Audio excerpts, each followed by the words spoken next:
A esse ponto eu não posso afirmar com total certeza de que todos os que estão vendo esse vídeo aqui conhecem ou sequer já ouviram falar de Alvin e os Esquilos. Nós que somos da geração do aparelho de DVD e dos celulares com botões, certamente conhecemos o trio de esquilos cantores a partir dos filmes que foram lançados entre 2007 e 2011, mas vou dar um braço a torcer e acreditar que alguns de vocês devem ter conhecido eles a partir dos especiais de animação de Halloween que vieram para o Brasil para home video na época em que a banda ainda se chamava Os Pestinhas. Fazendo uma pesquisa bem simples e superficial na internet, não é nada difícil descobrir de onde surgiu a ideia de fazer uma banda de esquilos com voz aguda, fazendo cover de músicas famosas, até porque eles não começaram exatamente assim. Em resumo, Alvin e os Esquilos foi criado em 1958 por Ross Bagdasarian, logo depois que ele fez sucesso com a música Witch Doctor. Essa música foi feita com a técnica de gravar os vocais em uma velocidade baixa para ser acelerada depois durante a produção, fazendo assim um efeito de voz agudo como se viessem de esquilos. Essa foi a primeira aparição dos três irmãos, Alvin, Simon e Theodore, e os projetos iniciais fizeram tanto sucesso na época que com o passar dos anos a marca rendeu milhares de produtos, desenhos animados, filmes e até mesmo outros álbuns com os mais diversos estilos musicais. Tudo ótimo, tudo maravilhoso, mas nada disso é verdade. Afinal, a história real é muito mais complexa e sombria do que a narrativa Água com Açúcar familiar que a gente viu naqueles filmes do passado. Então me empresta um pouquinho do teu tempo, porque hoje a gente vai conhecer a real história do Alvin e os Esquilos e o motivo pelo qual os verdadeiros Alvin, Simon e Theodore nunca mais foram vistos.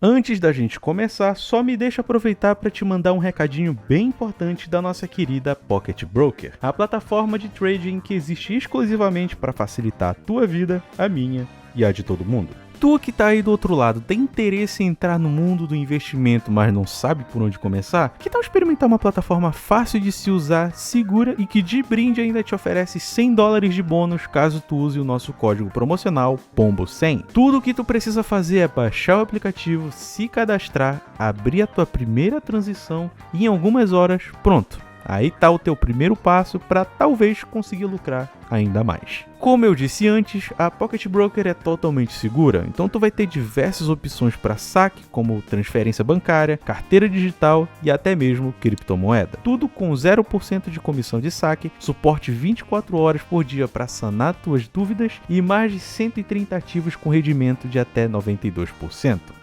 Muita coisa, né? Ficou interessado? Então dá uma descida no link aqui embaixo do vídeo e aproveita agora mesmo todos os benefícios que só a Pocket Broker pode oferecer.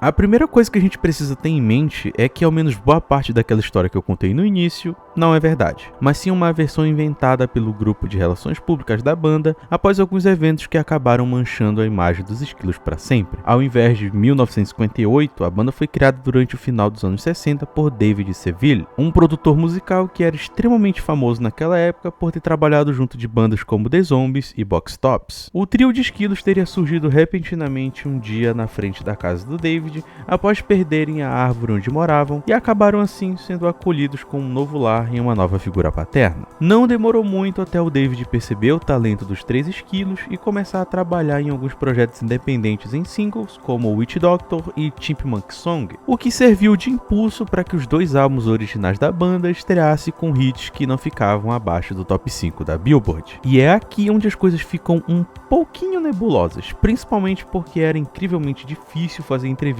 com qualquer membro da banda durante seu período de atividade. O que a gente realmente sabe é que o sucesso da banda veio com um preço. Preço esse que surgiu na forma de pressão e exigências vindas do David. Pelo que era dito, ou muitas vezes só sugerido, o David forçava os esquilos a trabalharem no estúdio por diversas horas sem descanso algum, chegando ao ponto de arremessar objetos e até agredir eles quando não estavam focados. Nesse assunto, existe até o relato de que um dia, em um excesso de raiva, o David jogou uma garrafa no Theodore, acertando ele em cheio e fazendo com que diversas costelas fossem quebradas no processo. A dor durante a recuperação era tanta que o Theodore acabou ficando com uma dependência dependência em analgésicos que o perseguiu durante anos da sua vida. E por falar nisso, é fácil considerar que o Simon, dentre os 3 irmãos, era o único realmente sóbrio, já que por volta dos anos 70, o Alvin começou a abusar do uso de cocaína e heroína antes dos shows, com a desculpa de que ele estava apenas fazendo aquilo para melhorar a experiência do público. E é justamente nesse contexto em que a gente chega no ponto de virada para a banda, pois o vício em drogas, ambiente abusivo e total falta de esperança foram os ingredientes perfeitos para que fosse criado o projeto mais bem produzido musicalmente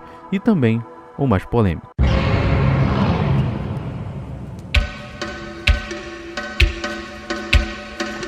Sludgefest, o primeiro e único álbum dos Esquilos a apostar em sons mais densos e pesados voltados para o punk rock que estava em alta na época, repleto de músicas que evocavam rebeldia, violência contra autoridades e o uso excessivo de entorpecentes. Até hoje ele é bem obscuro, já que quando a gente fala de Alvin e os Esquilos, o que a gente tem em mente é tudo menos uma banda de punk rock extremamente violenta. O Sludgefest foi criado durante os anos 80, em um período em que a banda estava tentando explorar novos horizontes musicalmente, e por isso foi o primeiro ano que não contou com nenhum single ou especial de Natal exclusivo gravado pelo trio. O clima pesado e violento ao redor da banda estava ficando cada vez pior, e as brigas entre eles começaram a ficar cada vez mais constantes. Em uma entrevista, o próprio Simon conta que durante o processo de produção do álbum, o Theodore se ofereceu para escrever uma música própria, o que o Alvin respondeu pegando a própria guitarra e acertando ela na cabeça do irmão. De acordo com Simon, na mesma entrevista, às vezes o grupo parecia chapado no estúdio, às vezes bêbados,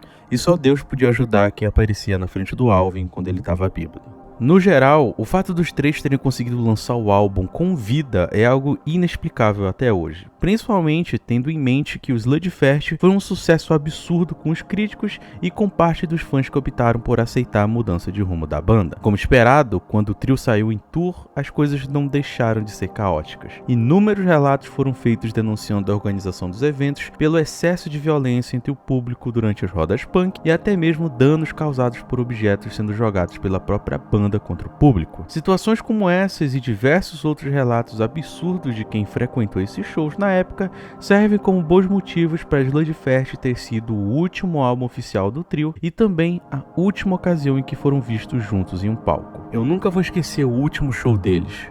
Alvin se cobriu com a própria merda, se jogou do palco e saiu correndo pela porta da frente. Simon e Theodore continuaram tocando e convidaram pessoas para o palco.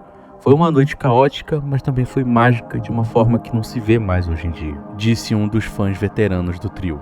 Como dito antes, o Sludgefest foi a última tour da banda, principalmente porque pouco tempo depois, o Alvin, em um surto por causa das drogas, acabou trancando a si mesmo dentro de um micro-ondas, o que inevitavelmente acabou encerrando a sua vida. Essa tragédia foi o último baque que a banda poderia suportar, então Simon e Theodore acabaram se separando logo em seguida. Hoje em dia, o destino do Theodore ainda é um pouco incerto. Existem boatos de que ele frequentou diversos centros de reabilitação e agora vive no centro-oeste dos Estados Unidos. O Simon ainda manteve uma carreira solo por um tempo, produzindo músicas que falavam sobre a saudade que sentia da banda de seu falecido irmão, porém hoje em dia ele caiu na obscuridade. Agora o David é um mistério à parte. Alguns rumores dizem que ele ainda é o responsável por administrar a marca dos Esquilos, que agora é performada por um grupo totalmente diferente e que nunca vai carregar o mesmo amor e as mesmas experiências que apenas o grupo original possuía. No fim, todas as dores que eles passaram serviram como combustível criativo para que Sludgefest fosse criado. O projeto é responsável por levar a banda ao seu auge, mas também a causa do seu fim trágico.